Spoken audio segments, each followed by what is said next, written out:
Bella Padilla naasar, pinagtripan at pinaiyak ng unkabogable vice ganda sa It's Showtime.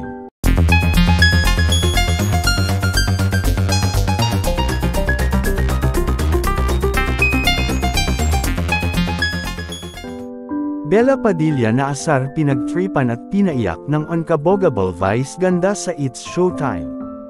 Bella Padilla naasar kay vice ganda. Bakit nga ba? Makikita sa ating video clip at mga larawan. Ang mga kuha habang umiiyak si Bella Padilla. Dahil napagtripan ito ng It's Showtime family. Habang idinadaos ang noon time show ng It's Showtime. Di umano naging usap-usapan ito dahil naasar daw di umano si Bella Padilla kay vice ganda sa ugali nito.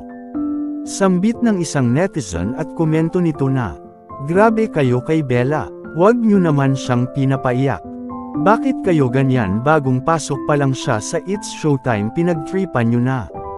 Baka naasar yan si Bella kay vice ganda, minsan kasi hindi na nakakatuwa ang mga jokes ni vice, minsan nakakasakit na siya ng ibang tao.